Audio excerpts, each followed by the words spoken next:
The evening traffic was slow, and the orange sunset washed the highway in a warm glow. Sheriff Marcus was driving his daughter Lila home from her routine hospital checkup. Lila was a heart patient since birth, fragile, soft-spoken, easily tired. Her breaths were delicate, and her heartbeat often turned irregular without warning. Marcus never let her out of his sight.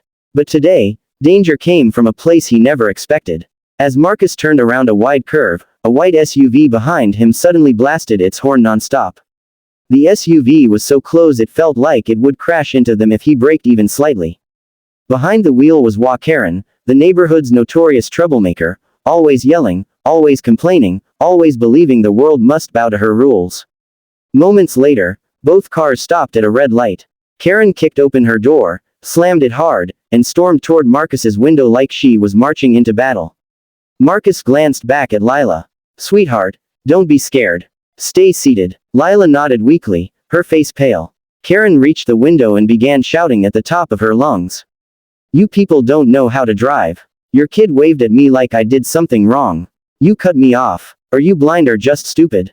Marcus lowered the window slightly. "My daughter is ill. We're coming from the hospital. If there was any misunderstanding." "Misunderstanding?" Karen snapped. "People like you always have excuses. I'm an HOA member. I make the rules in this community. Your brat insulted me, and that won't go unaddressed, do you understand?" Before Marcus could respond, Lila placed her hand on her chest. "Papa, I can't breathe." Her voice was fragile, trembling. Marcus leaned over instantly, but Karen didn't even notice. "You two are pretending. This is all a drama. First you drive like maniacs, and now this act to escape responsibility." But Lila's condition worsened. Her breathing sped up, her face drained of color, and her small body trembled. Marcus opened the door to help her lie down, but Karen stepped right in front of him, blocking his way. "You're not going anywhere. You think you can ignore me? First you solve my problem." Marcus's patience snapped dangerously close to breaking. He wasn't just a father, he was the county sheriff. But he avoided pulling rank, except today, he only wanted to save his daughter. "Ma'am, move. My daughter is sick." Karen didn't budge. Lila's faint voice came again. "Papa, please." That single word tore Marcus apart. Trying to hold himself together, he said, "I need you to step aside. Right now." "No," Karen screamed. "If you move this car, I'm calling the police. People like you don't deserve to be on the road." But she stopped mid-sentence. Because at that moment, Lila's breath faltered. She slumped forward as if her body was giving up. Marcus tried to catch her, his heartbeat thundering with fear. Karen's yelling finally paused as she saw Lila's condition for the first time. "Oh, is she actually sick?" But her voice didn't hold compassion, only disbelief. Marcus didn't waste time. "I'm taking her to the hospital now. Move." Karen folded her arms. "If she's sick, you should have said so earlier. I have places to be too." Marcus felt something inside him begin to fracture.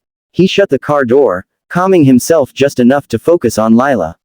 "Hang on, baby. Stay with me." He started the engine, but behind him, Karen stomped back to her SUV. She yanked the door open, rummaged inside for something, papers, a phone, something metallic that caught the last ray of sunlight. Marcus had no time to see what it was. His little girl was slipping away in his arms, gasping for breath, and a stubborn woman's ego had nearly cost precious minutes. "Please, Lila, stay with me," he whispered as he sped away, heart pounding in terror. Behind him, Karen was still yelling, still convinced she had been wronged, still blinded by her own arrogance. She had no idea how close she had come to destroying a fragile life. No idea who she had just challenged. No idea that the man she threatened to call the cops on was the sheriff of the entire county. And all of this chaos sparked from a simple misunderstanding, a heart-patient girl struggling to breathe, and a woman whose pride towered higher than her humanity. The hospital was only 10 minutes away, yet for Sheriff Marcus, those minutes felt like a lifetime. His daughter Lila, a fragile heart patient, lay across the seat, gasping for breath. Her tiny fingers clutched his arm, her body trembling with every weak inhale. But fate had one more twist waiting for him. Behind them, HOA Karen, angry, unstable, and furious from their earlier argument, sped after them in her white SUV, her horn screaming through the evening air. She had no idea what she was doing. No idea what line she was crossing. No idea who she was chasing. At the next intersection, traffic stalled. Marcus slammed the brakes to avoid a collision, and Lila let out a painful whimper. Just a little longer, sweetheart, stay with me, Marcus whispered, fighting the terror rising in his chest. Suddenly, Karen's SUV screeched to a stop behind him. She jumped out and marched forward, her face red, her eyes raging. Marcus stepped out only halfway, trying to block the view of his struggling daughter. Karen shouted, "You tried to escape after insulting me. Do you think you can run from me?" "Ma'am, back away," Marcus warned, his voice stern but controlled. "My daughter is suffocating. I am on my way to the hospital. Move aside." But Karen wasn't listening. Her ego didn't understand emergencies. Her pride didn't tolerate being ignored. "You think your fake drama will get you out of trouble? I don't care if your kid needs a pillow or a hospital, you will listen to me first."